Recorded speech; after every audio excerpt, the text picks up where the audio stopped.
Welcome to the new podcast series by Kuraray Europe and its brands for high-tech glass interlayer solutions Trosifol and Glass. With this podcast, we aim to give you practical knowledge and inspiration on all aspects of glass and architecture. What new design possibilities do laminated safety glass solutions offer? And how can our innovative interlayer solutions help improve the acoustics and climate in buildings? With experts from Kuraray, we tackle current topics, both practically and in dialogue. We hope you enjoy this episode and get inspired. Welcome to our new podcast episode. My name is Björn Sanden, a high-performance product specialist at Kuraray. Today we're talking about the new possibilities that laminating glazing offers to architectural projects, and how our interlayer solutions from Trosifol and Glass combine the most sophisticated designs with the highest security requirements. To help us with this, I'm speaking today with Alan Gibson, the high-performance product manager for Northern Europe at Kuraray. Thanks for being with us today, Alan. It's my pleasure, Björn. Thanks for having me. Alan, when I look at modern architectural projects, I'm always fascinated by what is technically possible today. Glazing often plays an important role, and you and your team oversee exactly such construction projects. Do you have a project that has particularly impressed you? There are actually quite a lot of impressive projects, and it would be such a shame to pinpoint just one of them. But what we're seeing is a growing trend to increase open spaces within office interiors. And these open areas include planted areas. These green open spaces have been scientifically proven to increase concentration, productivity, cleaner air, healthier well-being, and reduce fatigue and sickness to the building's occupants.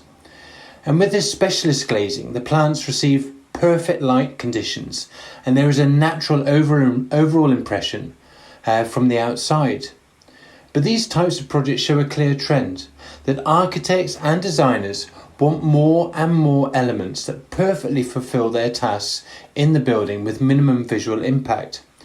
They are as unobtrusive as possible, but provide added benefits to the scheme.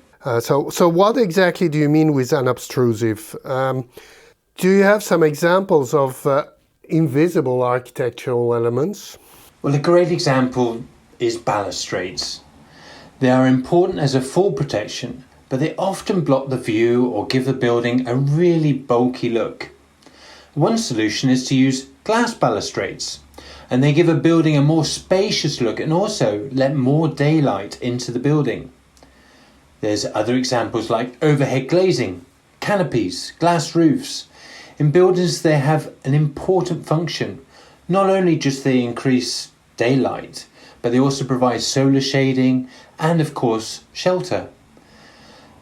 Overhead glazing also offers advantages in the areas of sustainable architecture because they allow more natural light to enter the building, and this saves energy because there's less electrical light needed. Yeah, this is really interesting in overhead glazing. But one thing remains, these glass structures need to be supported. Exactly, Björn. When it comes to glass roofs for shopping centres or an airport terminal, for example, many architects wish for maximum transparency, and this often leads to less support structure. Here too, glass can help as a building material, supporting structures that don't necessarily have to be made of steel, aluminium or timber. An innovative option is to use a glass beam. They offer maximum transparency. Yeah, that's right. However, if I look around, I'm seeing very few structures made out of glass. That's right, Björn. And I think one reason why glass beams are not often found in buildings today is because in the past many experts had concerns about their safety. But glass remains a very brittle material that is prone to breakage. However, recent studies have found that safety concerns can certainly be alleviated by using the correct interlayer. So that means that glass beams with different interlayers are tested in the studies. How does that exactly work? Well, during these tests, the glass beams are both statically and dynamically tested with loads that are standardised by the EN 16612. This is 2019 standard. Statically means that the beams are loaded with a dead weight, and in practice this could simulate glass weight, snow load, or a body load, for example. A dynamical test simulates a temporary moving force. For example, what would happen if an object or a person fell on the glass construction, or wind load, and so on. And that means that it's easy for architects to choose interlayers according to the requirement for their particular project. And when choosing the right glass laminate, however, it is not only the breaking strength of the material that plays a role, but also how the glazing behaves after it breaks. Yeah, I guess that's important for all glass structures. I just have to imagine what would happen in just a single pane of glass would fall from a glass roof. It would create huge problems in terms of safety and security. Yeah, sadly, Bjorn, you're right. And that's why glass beams are tested for impact tests and then static tests after breakage as well. Incidentally, we even tested our Kuraray interlayers to see how the material behaves when exposed to elevated temperatures, for example, a fire. The glass laminate still carried the weight of a person afterwards. Yeah, that's impressive. So it seems like Centriglass and Trosifol offer a glazing solution with the highest standards. So can you explain maybe what makes our solutions so special? We have a whole range of outstanding products, Bjorn. Our interlayers enable the production of much more stable laminated safety glass solutions. Additionally, it ensures more safety. So if a pane of glass breaks, it ensures that shards stick to that interlayer and people cannot be injured. And it has excellent properties in terms of long-term stability, light fastness and optics. And if we take overhead glazing and glass support structures as an example, then Centriglass and Centriglass Extra fit very well. These Ionoplast interlayers are 5 times stronger and up to 100 times stiffer than conventional laminated materials. In addition, they have an excellent post-breakage performance over a wide range of temperatures. And that makes them perfect for active structural elements like glass beams. Because of their stiffness, these intermediate layers are also perfect for balustrades and railings. So stiffness is important, and why is it so important in balustrades? Well, there was an interesting video, Bjorn. I don't know if you saw it. It was viral on the internet a few years ago. It was at the Gulf Cup finals at the Jabir Al Hamad International Stadium in Kuwait. After the game, the teams came to the stands to cheer their fans. And of course this created a crowd that formed in front of the glass balustrade, and it put tremendous pressure on that particular barrier. And it gave way. The glass broke and the fans fell over the edge onto the pitch below.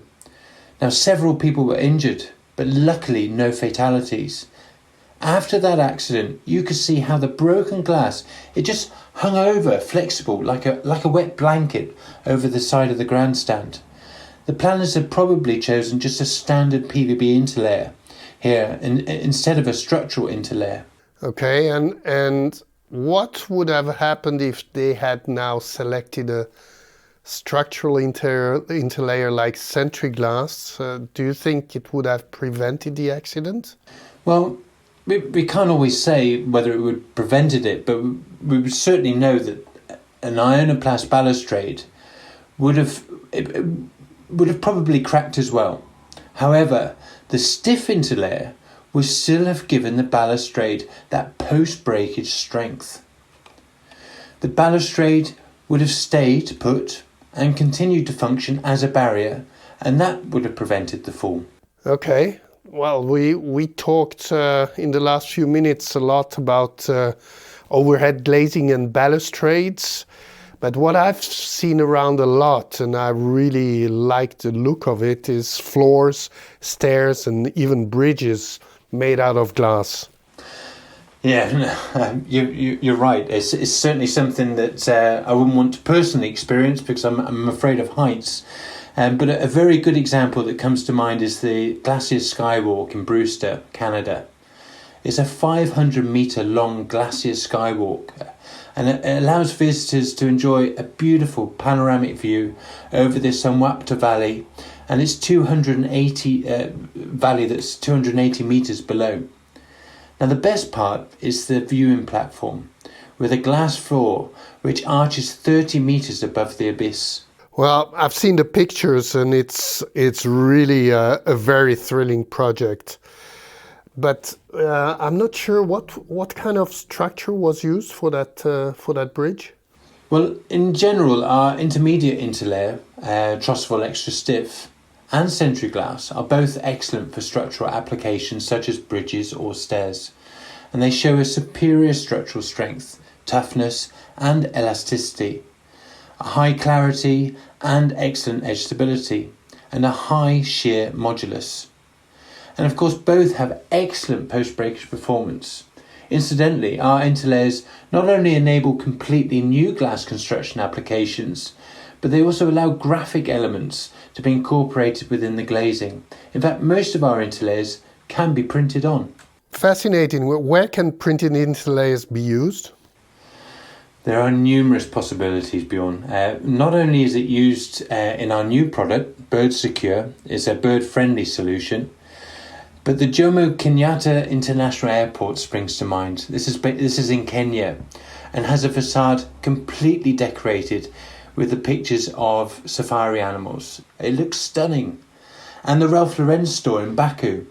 Now they've completely decorated the front facade with a painting that's in an impressionist style. And this store in the city centre attracts a lot of attention, especially at night time. The whole shop frontage transforms into an illuminated billboard. Yeah, and I guess, I'm just thinking out of the box, but in advertising, there must be new opportunities coming up with these kind of products. Definitely. And in addition to printable solutions, we also offer interlayers in a huge variety of colours. Most are translucent, but we also have an opaque diamond white and opaque brilliant black that you can't see through.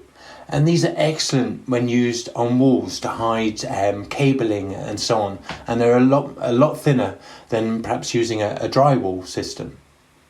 This variety enables an architect or a planner to play with the colours and to create new and individual designs. Well, that's exciting, all these possibilities with these interlayers of Kuraray, Trosifol and Sentry Glass.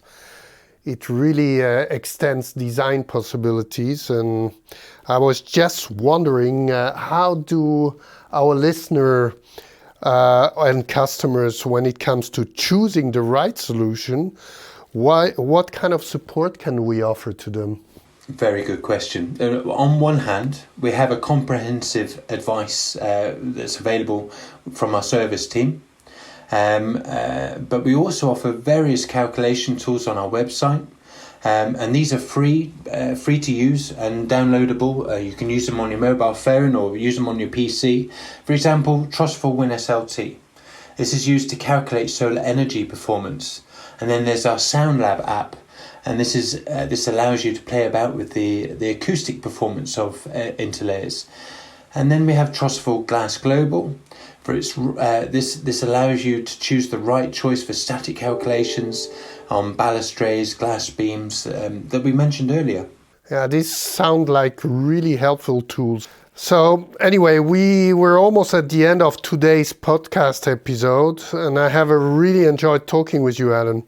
So I have one last question before we wrap up. Where can the listener find all the information about our interlayers, Trosifol and Sentry Glass? On our intranet or website. We have collected the following materials which can be downloaded. We have plenty of product brochures to help and support specification. We have a variety of colour charts, customer project case studies which illustrate some of the functions of many of our different types of interlayers used for architecture. Podcasts on other subjects, and much, much more. And for more specific questions, the team here and myself are very happy to answer any queries or questions. So please do not hesitate to give us a call. Okay, Alan, thank you very much for this really interesting discussion. And I've really enjoyed the useful information. You're very welcome, Bjorn. Thank you for inviting me. Thanks for listening. We hope you found this podcast useful and that you now know more about the innovative interlayer solutions that Trosifol and Sentriglass offer you for your architectural and engineering projects. For more information, please contact our technical service or look at our website at trosifol.com. And don't forget to tune in again next time for more information on Kuraray's glass interlayer brands Trosifol and Sentriglass. See you then.